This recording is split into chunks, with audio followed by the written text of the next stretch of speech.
जय हिंद दोस्तों जय आर्ट क्लासेज में आप सभी मित्रों का स्वागत है। दोस्तों आज मैं आप लोगों के लिए सौंदर्य शास्त्र से संबंधित वीडियो नंबर 9 लेके आया हूँ, जिसमें बहुत ही महत्वपूर्ण क्वेश्चन पूछे गए हैं।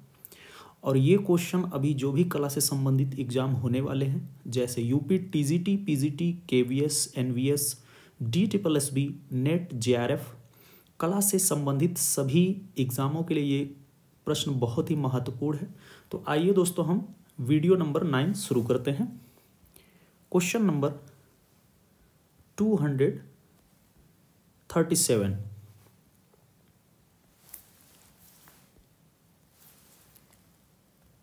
किस दार्शनिक ने सौंदर्य के बारे में कहा है, केवल कला ही अर्थों में सौंदर्य की अभिव्यंजना है? तो ये किसने कहा है? तो ये हीगल ने कहा है। राइट आंसर यहाँ पे ए हो जाएगा। रोमांसवादी सौंदर्य शास्त्री हीगल ने कहा है, केवल कला सही अर्थों में सौंदर्य की अभिव्यंजना है। हीगल ने सौंदर्य को ललित कला का दर्शन कहा है।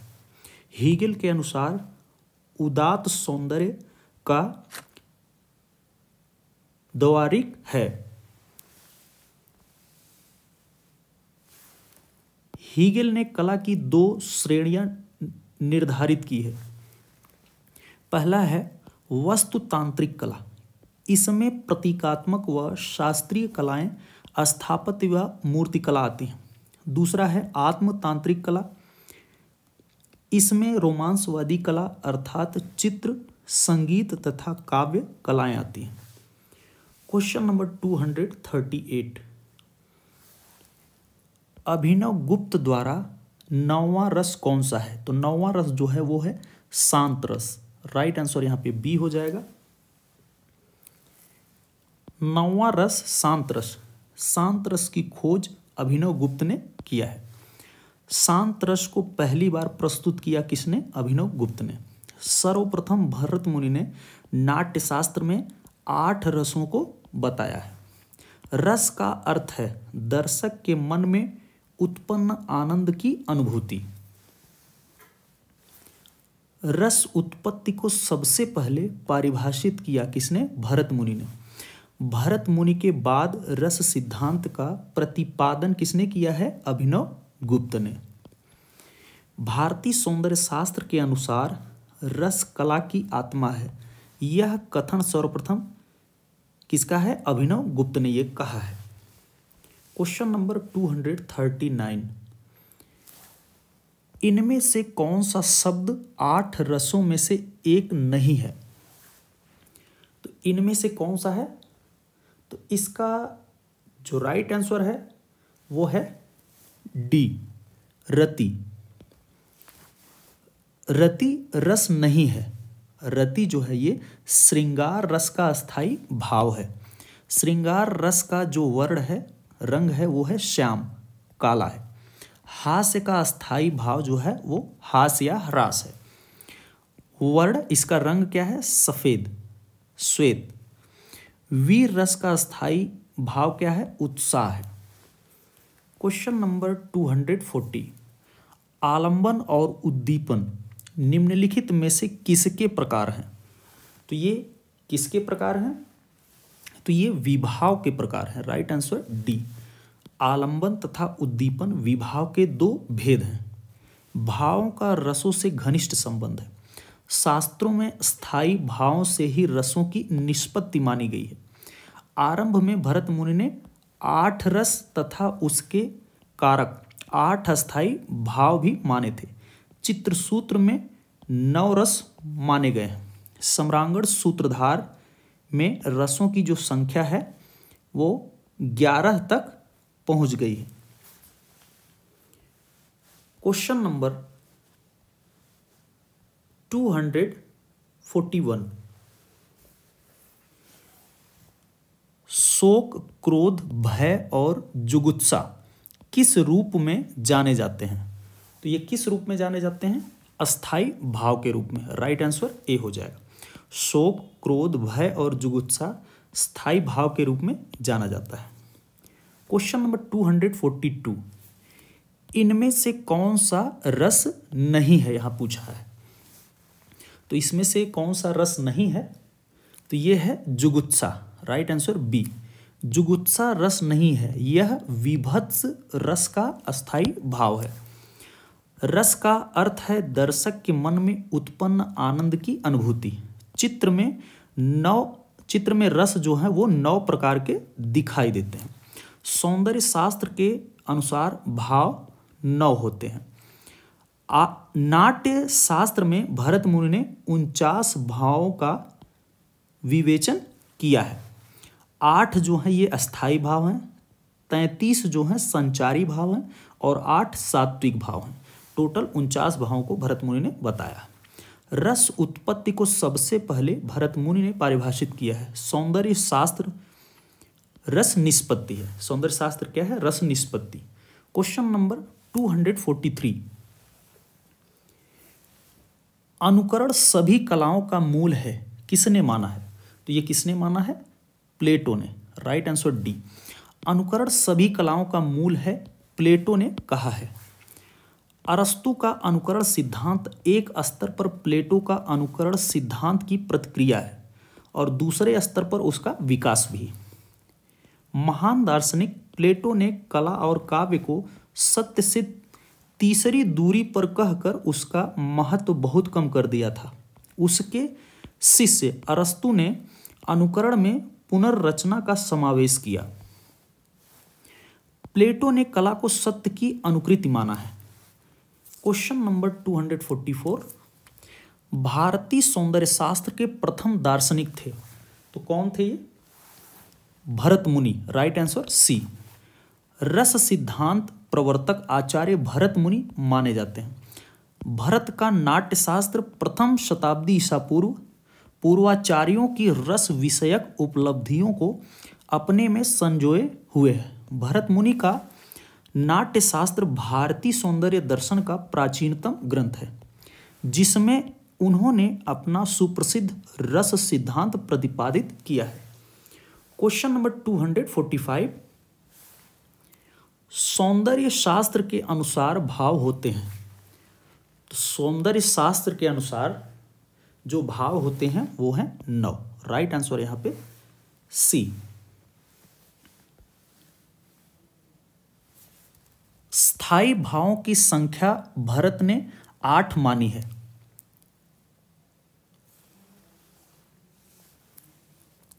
रति, श्रृंगार, हास,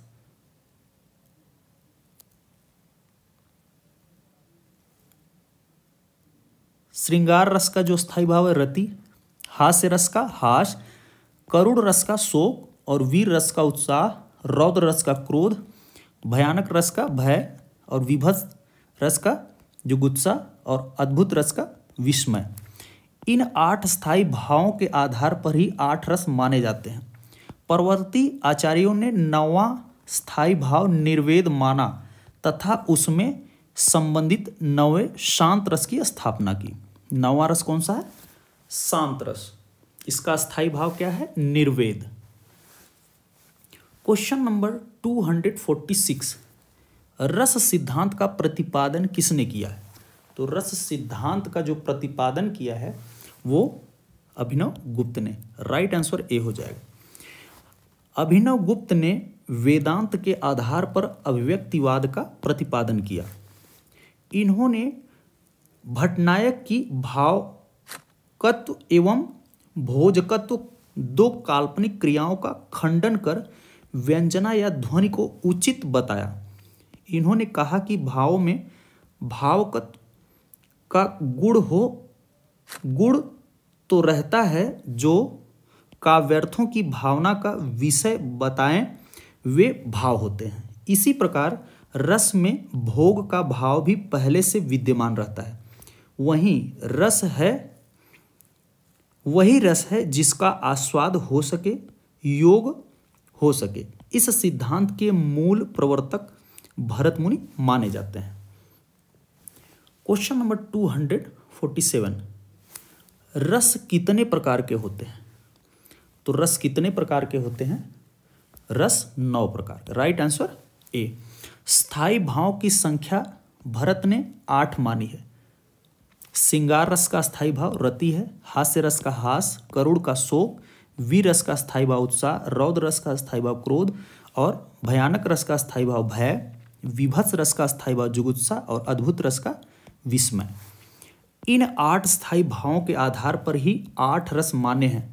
परवर्ती आचार्यों ने 9वां स्थायी भाव जो है वो निर्वेद माना है तथा उससे संबंधित 9वें शांत रस की स्थापना की। 9वां जो रस है वो शांत रस। क्वेश्चन नंबर 248, रस भाव को शास्त्र का रूप दिया था, तो ये किसने दिया था? भरत मुनि ने। Right answer B. भरत मुनि ने लगभग प्रथम शताब्दी ईसा पूर्व में अपने प्रसिद्ध ग्रंथ नाट्य शास्त्र की रचना की। भरत मुनि द्वारा रचित नाट्य शास्त्र भारतीय नाट्य और काव्य शास्त्र का आदि ग्रंथ माना जाता है। इस ग्रंथ में नाट्य शास्त्र, संगीत शास्त्र, छंद शास्त्र, अलंकार, रस आदि का सांगोपांग प्रतिपादित किया गया है। नाट्य शास्त्र में भरत मुनि ने 8 रसों को बताया है, 8 रसों का उल्लेख है। क्वेश्चन नंबर 249, अद्भुत रस का कौन सा रंग है? अद्भुत रस का कौन सा रंग है? तो अद्भुत रस का जो रंग है वो है पीला। Right answer D. कला मनीषियों ने प्राथमिक रंगों की संख्या 3 लाल, नीला एवं पीला बताया। ये रंग विभिन्न प्रकार के भावों को व्यक्त करते हैं तथा अलग अलग रसों को भी व्यक्त करते हैं। जैसे रौद्र रस को लाल रंग से, भयानक रस को काला रंग एवं अद्भुत रस को पीला रंग से व्यक्त करता है। क्वेश्चन नंबर 250, विष्णु धर्मोत्तर पुराण के चित्रसूत्र में कितने रसों का प्रधान वृत्तियों की चर्चा है? तो इसमें जो है वो 9 रसों के बारे में बताया गया है। राइट आंसर सी।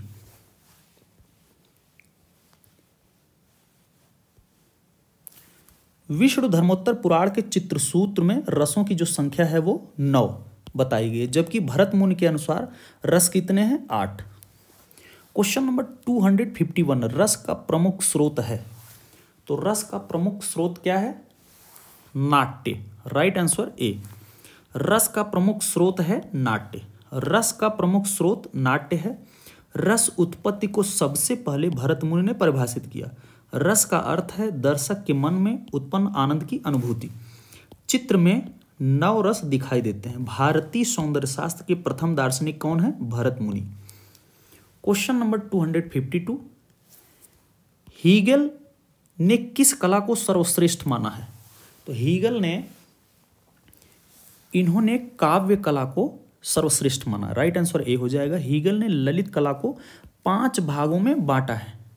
काव्य कला, संगीत कला, चित्रकला, मूर्तिकला और वास्तुकला। इसमें इन्होंने काव्य कला को सर्वश्रेष्ठ कला और वास्तुकला को निम्न कला की श्रेणी में रखा है। क्वेश्चन नंबर 253, शांत रस पहली बार किसने प्रस्तुत किया? शांत रस पहली बार किसने प्रस्तुत किया था? तो इसका जो राइट आंसर है वो है डी, अभिनव गुप्त। भरत मुनि ने अपने प्रसिद्ध ग्रंथ नाट्यशास्त्र में 8 रसों का उल्लेख किया। सामान्य रूप से रस 9 प्रकार के होते हैं। शांत रस को पहली बार अभिनव गुप्त ने प्रस्तुत किया था। क्वेश्चन नंबर 254, ध्वन्यालोक निम्नलिखित में से किसके द्वारा रचित है? तो ये आनंदवर्धन के द्वारा है। Right answer B. ध्वन्यालोक की रचना आचार्य आनंदवर्धन ने किया था। आचार्य आनंदवर्धन काव्य शास्त्र के ध्वनि संप्रदाय के प्रवर्तक के रूप में प्रसिद्ध हैं। ध्वन्यालोक एक काव्य शास्त्र का ग्रंथ है जिसमें कुल 4 उद्योत हैं। इस प्रसिद्ध ग्रंथ की 2 टीकाएं भी लिखी गई हैं जो चंद्रिका और लोचन है। हालांकि लोचन टीका ही वर्तमान में उपलब्ध है जिसे आचार्य अभिनव गुप्त ने लिखा है। क्वेश्चन नंबर 255, सभी नाटकीय संरचनाओं के लिए संस्कृत मते सामान्य शब्द है? तो इसका जो राइट आंसर है वो है सी, प्रकरण। सभी नाटकीय संरचनाओं के लिए संस्कृत का सामान्य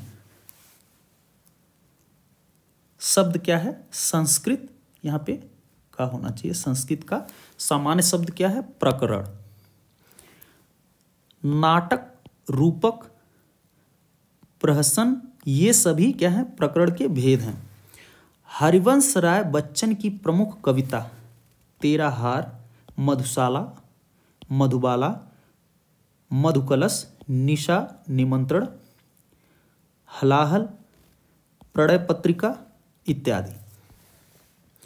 जयशंकर प्रसाद के प्रमुख नाटक अजातशत्रु, ध्रुव स्वामिनी, चंद्रगुप्त, स्कंदगुप्त, एक घूंट, विशाख आदि। जयशंकर प्रसाद की कहानियां तानसेन, चंद्रा, ग्राम, रसिया, रसिया बालम, सिकंदर की शपथ, गुदड़ी में लाल, करुणा की विजय आदि। क्वेश्चन नंबर 256, वास्तु स्थान, नेता नायक और रस भावनाएं के आवश्यक घटके हैं। इसका जो राइट आंसर है वो है सी, अभिनय। वास्तु स्थान, नेता नायक और रस भावनाएं के लिए आवश्यक घटक क्या है? अभिनय है। रस सिद्धांत, आरोपवाद के व्याख्याकार कौन है? भट्ट लोलट। रस सिद्धांत अनुभूतिवाद के व्याख्याकार कौन है? शंकुक। रस सिद्धांत भुक्तिवाद के व्याख्याकार कौन है? भट्टनायक। रस सिद्धांत अभिव्यक्तिवाद के व्याख्याकार कौन है? अभिनव गुप्त। ध्वनि सिद्धांत का परिचय आनंदवर्धन ने दिया। क्वेश्चन नंबर 257, रस सिद्धांत के प्रसिद्ध व्याख्याकार को पहचानिए। तो इसका जो राइट आंसर है वो है डी, अभिनव गुप्त। रस सिद्धांत के प्रसिद्ध व्याख्याकार अभिनव गुप्त हैं। भरत मुनि के पश्चात रस सिद्धांत का प्रतिपादन अभिनव गुप्त ने किया। भारतीय सौंदर्य शास्त्र के अनुसार रस कला की आत्मा है, यह कथन सर्वप्रथम अभिनव गुप्त का है। भारतीय सौंदर्य शास्त्र में रस प्रतीत में विघ्न की बात अभिनव गुप्त ने कही है। अब अभिव्यक्तिवाद सिद्धांत अभिनव गुप्त का है। आनंदवर्धन कृत ध्वन्यालोक की टीका ध्वन्यालोक लोचन नाम से किसने किया है? अभिनव गुप्त ने किया। क्वेश्चन नंबर 258, संस्कृत मूल पाठ से शुरू होने वाले रस सिद्धांत का विकास हुआ। तो ये किससे हुआ है? नाट्य शास्त्र से। राइट आंसर ए, रस सिद्धांत का विकास संस्कृत के मूल पाठ नाट्यशास्त्र से हुआ है। रस उत्पत्ति का सबसे पहले भरत मुनि ने परिभाषित किया। प्रथम शताब्दी ईसा पूर्व में नाट्यशास्त्र को भरत मुनि ने लिखा। भारतीय सौंदर्य शास्त्र के प्रथम दार्शनिक कौन है? भरत मुनि। क्वेश्चन नंबर 259, अनुभाव के कितने भेद बताए गए हैं? तो अनुभाव के 3 भेद बताए गए। राइट आंसर सी, अनुभाव 3 प्रकार के होते हैं, कायिक, मानसिक और सात्विक। विभाव के 2 भेद हैं, आलंबन तथा उद्दीपन। संचारी भावों की संख्या कितनी है? 33।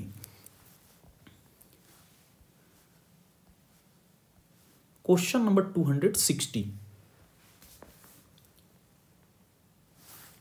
प्लेटो ने आकृति के कितने और कौन कौन से भेद बताए हैं?